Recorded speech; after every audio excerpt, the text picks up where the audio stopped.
Welcome to Healthy Skeptics, where we take a no BS approach to holistic health.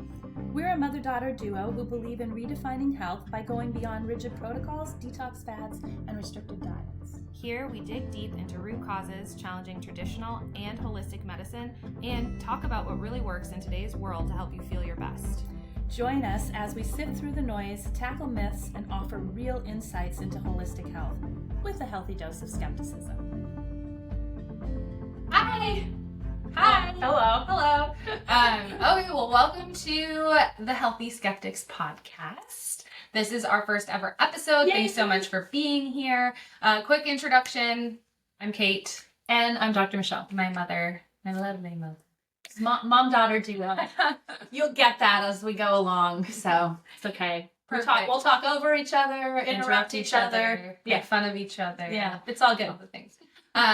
Okay, so just to dive right in, the first thing we really wanted to talk about, because in our space, in the functional medicine world and in the health and wellness world in general, there is a huge catchphrase that I think has been around for a decade or more, but it's balancing hormones. We're going to balance your hormones. I've probably even said it, which makes me feel icky, but just because it's such like a common thing to say. Well, there's billboards where we live that say, come to our hormone center, balance your hormones. Yeah. And so it's this very common catchphrase that's played out time and time again.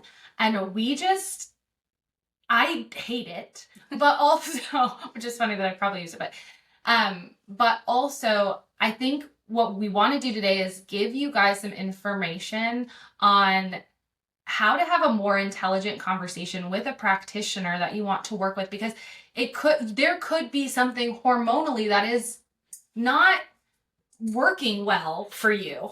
You're experiencing something hormonally that's creating symptoms in the body and you want them fixed, of course. But when someone's just going, hey, I can balance your hormones, well, there's a lot of them. There are 50-ish. So, which hormones are we balancing? Right. Which ones are contributors to your symptoms? How are we balancing them? And do we actually need them balanced? And we're going to talk about that a little bit too. Yeah. Because the reality is that hormones are dynamic. They fluctuate. They should fluctuate. And they respond. They adapt to signals that we give them. They respond to the signals that we give them. And they should. They're supposed to. They're supposed to. They may not be responding the way that makes you feel the best, but they're doing their job. Right. So it's really important to understand that. So we want to talk about the main hormones that are talked about today, give you information about how they're actually supposed to work so that you can move forward and have better conversations so you can actually get the help that you need, right, the support that you need. Right. So we just so often see the biggest reason why people use this term, this balancing hormone. It really does create a sense of like, oh, I get to like harmony and control and this feels good, which is great marketing. The balance is really going to balance help you out. Going to make everything work. But also it's a way for practitioners in our space, and why do you point to me? Practitioners in our space and in the conventional world, traditional world, to chase lab numbers. Yeah, it's a big problem. And it's always been that way. It's always been that way. We do a lab test and we go, oh, look, your number is this. So in conventional, here's the medication. And then come back in 3 months and then let's test and see if that number changed. And in conventional, it's, oh, we have a supplement for you. Let's do this. You mean functional? Functional. What did I say? Said conventional twice. Yeah. Sorry. And in functional. Feels conventional. It does sometimes. Yeah. But in conventional, we have a supplement for you that we can, and then come back in 3 months and we'll do another lab test and we'll see if the number has moved. And quite honestly, a lot of times the number moves. A lot of times the number looks so much better on paper and you still feel like poop. The reason is that you're basically you're giving your body what it's asking for without fixing the problem. They're just Band-Aids that kind of boost the number so everybody can feel good, but you're walking out going, I'm sorry, I'm still not if my problem's still not fixed. Yeah. So, you know, and that's a theme that's been around for a long, long time. Yeah. So yeah. It's a really nice, easy, pretty package to sell a product, a supplement, or for someone in the conventional space to go, look, I fixed you, solved your problem. Yeah. So anyway, so the reality is hormones are naturally very dynamic. They fluctuate and they're messy. They're messy. And we're gonna dive into them. So big ones, cortisol. Let's start there. It's the big popular one right now. And here's the thing. It's actually the one that's making me flush right now because it's like our first podcast. Adrenaline too. Yeah, well, I'm just I know. I know. I've been doing this for a long time. Welcome to content creation, Michele. Anyways, okay, so cortisol.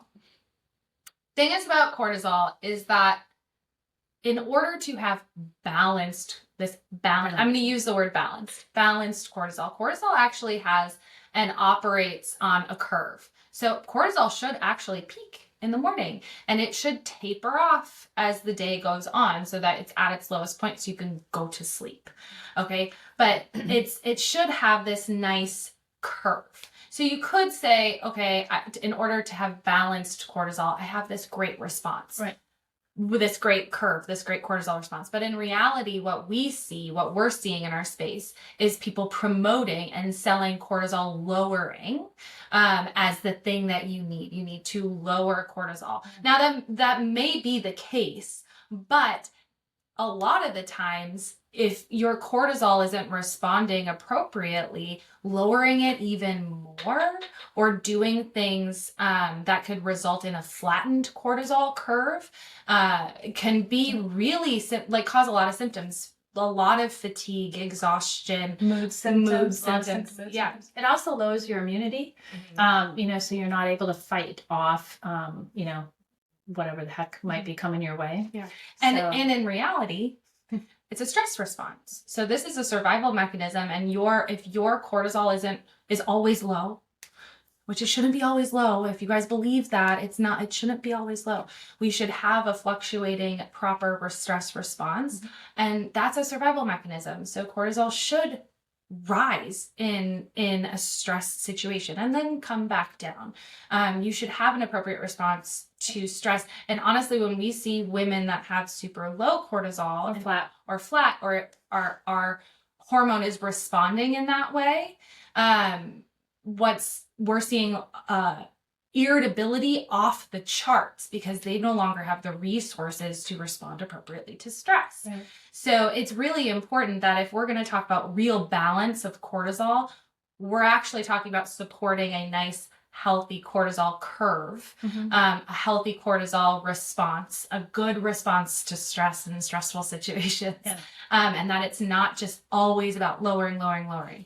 And in order to support that curve, there's many things that you can be doing. But what we're seeing is a push in the supplement and product space of, hey, I have high cortisol, take this happy juice or take this supplement, is going to lower cortisol. And a lot of adaptogen use, throwing adaptogens like ashwagandhas. Which have their place. They do have their place. We're not saying that these things are bad. Don't get us wrong. Well, but there's a lot of marketing around trying to lower your stress and or cortisol. Yeah. So real balance actually means that cortisol fluctuates appropriately to stress and to recovery. Yeah, so you're not stuck. So cortisol is that flight or fight, right? It's the beginning of your flight or fight cascade, so to speak. So you're so if you're in a situation where you need to run, you need that cortisol to bounce up and needs to send signals throughout your body to tell it to do the thing to run. Okay. But what happens is we're running all the time and we're stuck here and it never comes back down. Or we're backside. We're stuck. Yeah. And we're stuck here. Yeah. Where we don't have it. And again, these are the hormones are just responding to the signals that we're giving them. Yep. So in order to support appropriate cortisol response, we have to actually look to support the appropriate cortisol response, which is a good high cortisol in the morning and a low cortisol at night, which there are tools to do that. But yeah, so that's cortisol. That's We don't cortisol. always want it low. Don't always want to be lowering it. Yeah. That's not balance. A flatlined cortisol is not balanced. But yeah, so the second one. I was going to say, so we can talk about another one that needs a lot of flexibility and a lot of ability to respond, and that's insulin. Insulin is another one where we chase a number, quite frankly, all the time. There's the A1C number that you talk People about. are afraid of insulin. Your fasting insulin numbers. People are very afraid. In fact, to the point where you're wearing devices that are tracking a normal, natural response to eating food. Your insulin should rise after you put food in your mouth. That's its job, is to respond to food intake, especially carbohydrates. Right. But the goal is actually insulin helps move that glucose, that energy into the cell for you guys to be able to use it for all the things that your body needs energy for, which is everything. Absolutely everything. So the goal is not, again, to keep insulin balanced or low all the time. It's actually about maintaining insulin sensitivity so that the cells respond appropriately, so that you're utilizing those carbohydrates for energy appropriately. So now imagine you had no fluctuation in insulin.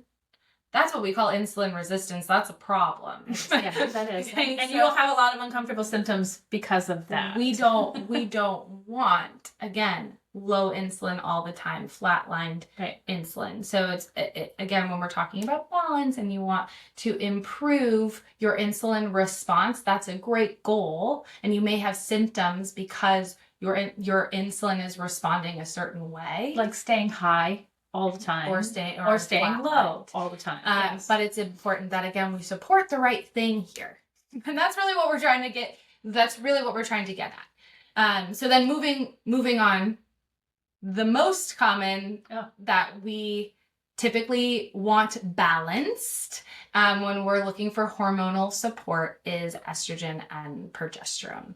So there are and I was gonna say and testosterone.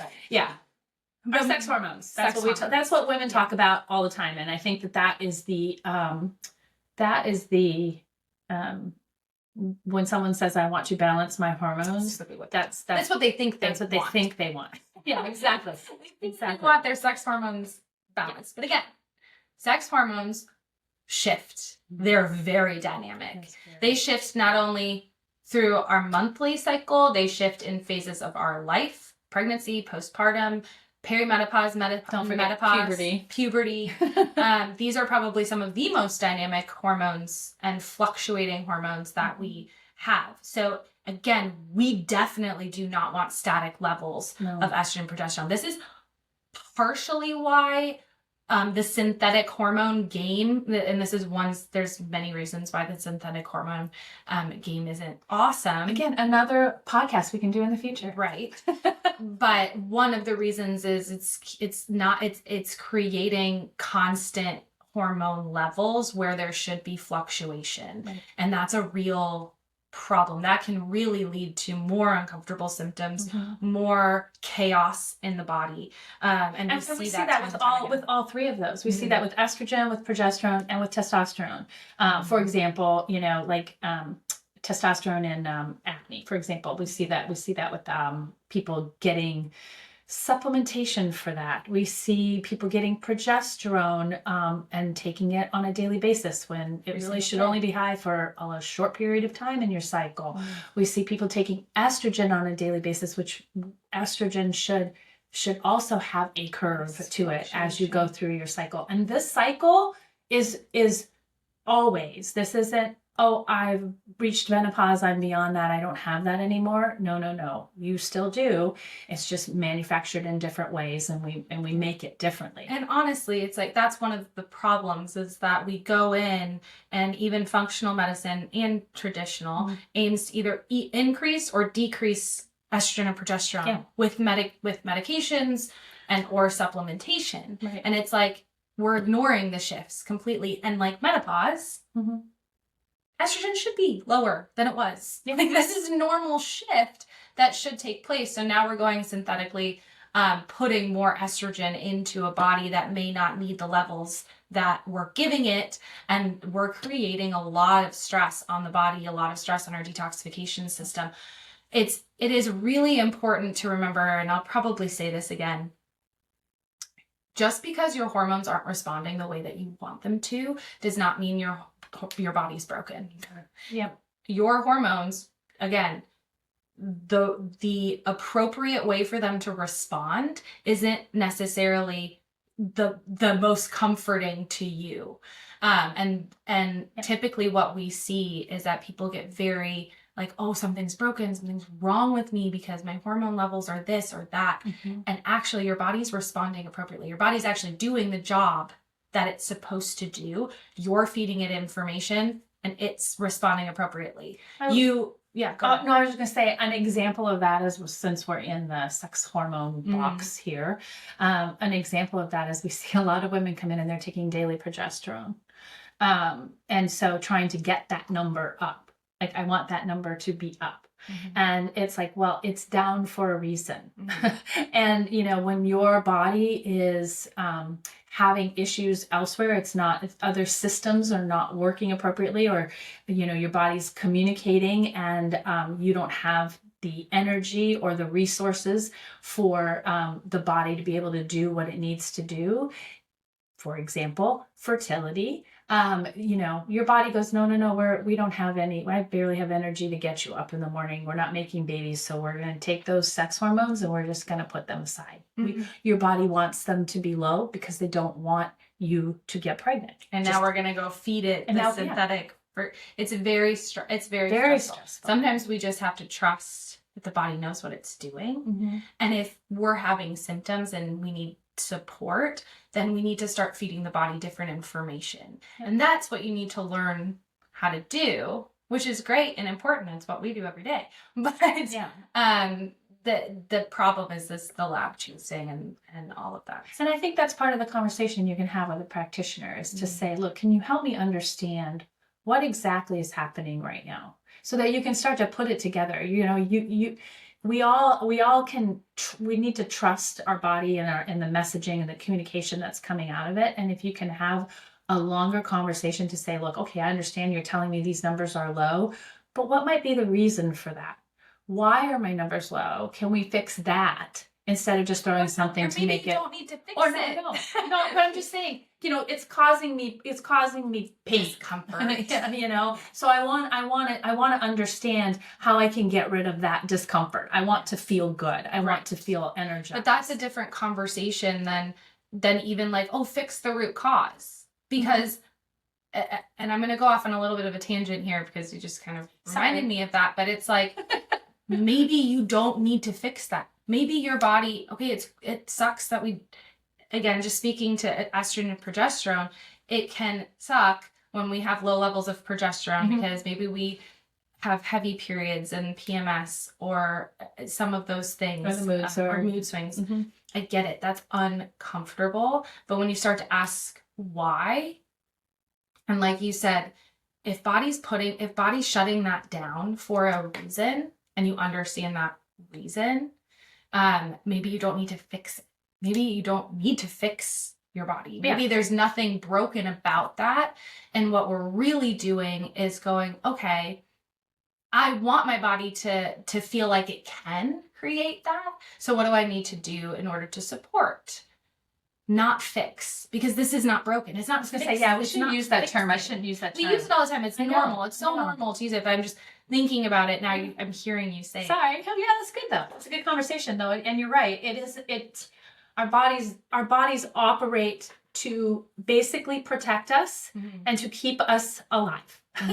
So when it's giving us, when it's communicating things that are uncomfortable for us, we need to stop and listen to what's happening so that we can give it the support it's asking for. And that's a tough, it takes some time to learn that. It takes some time to relearn. We're never taught. Yeah. So, yeah. Okay. All right, so we move on. We went off on a tangent. That's great. Jumping into thyroid hormones. So thyroid hormones, they're responding to metabolic processes in the body.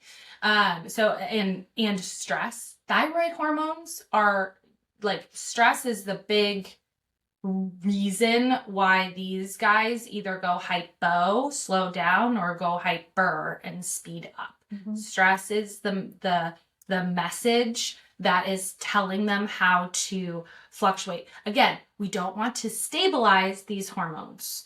It's about finding out, again, what is the stressor? What are these stressors that's telling your thyroid hormone to either go nuts or slow down? And those stressors, there's so many stressors because they could be external stressors or internal stressors. We can have a lot of external stress in our life, finances, relationships, work. We can also have internal stress as well. Food, blood sugar, toxicity, exposure to different things. A gut has a lot of inflammation. There can be internal inflammation going on, so on and so forth. Systemic inflammation. So it's about finding out, again, what are the stressors that are communicating those things to the thyroid. It's not about flatlining anything. Right. Those especially, they're always in flux daily. Yes. And they should be. Yeah. Because metabolically, we want a very flexible metabolism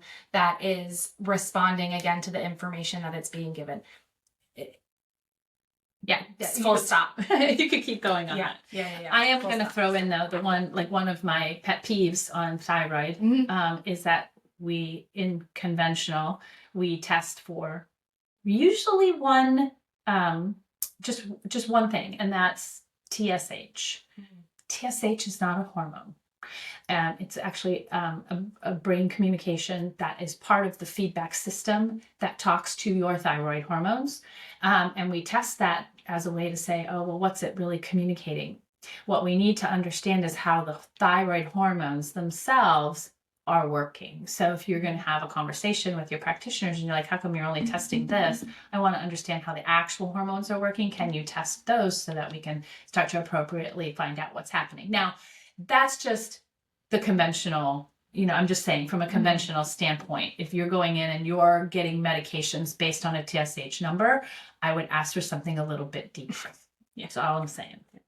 So, overall, the narrative where the balance narrative really falls short is because these supplements and these protocols and these programs market themselves as these hormone balancers, which is implying that they'll keep the hormones static.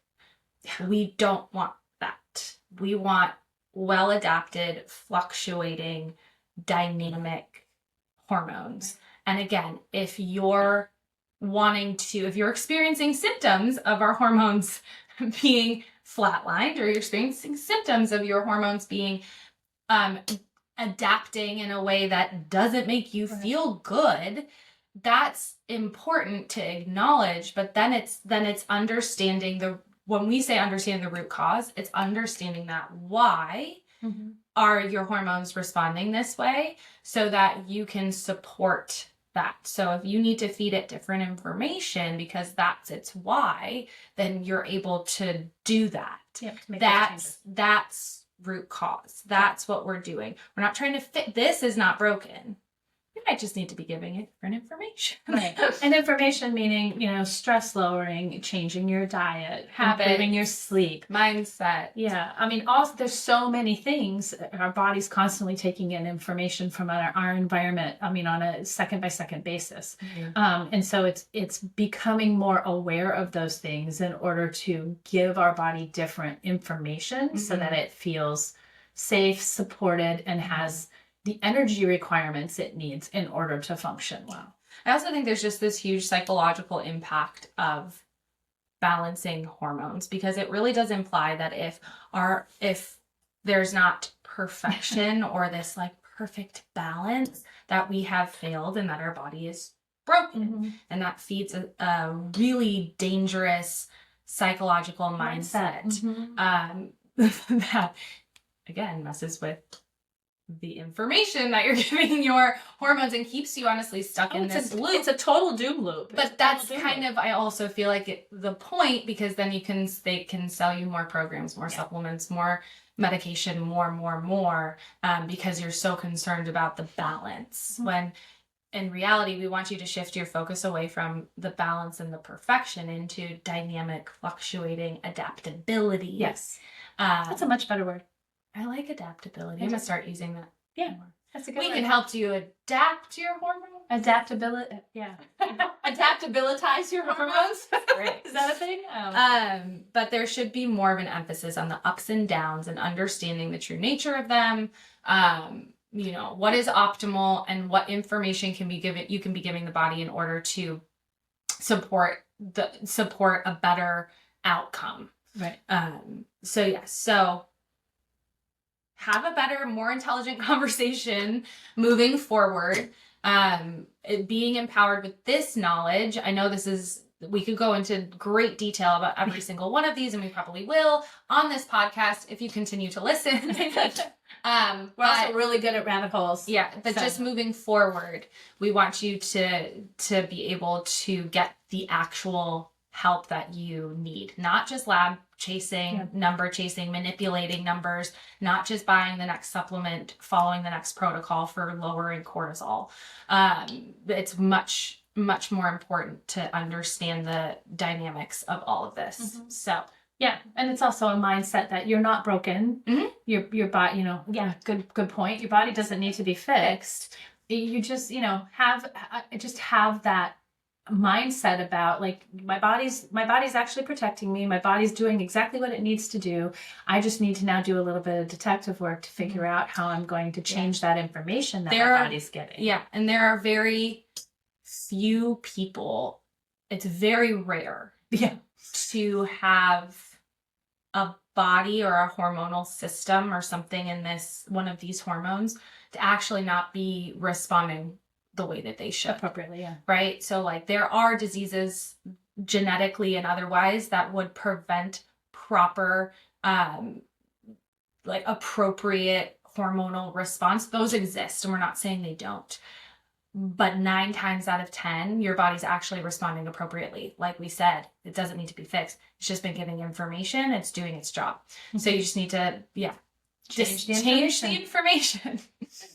Yeah. All right. Thank you for joining us. Yes. We will see you next time. We're so excited to be here. Or there. In your space. Yeah.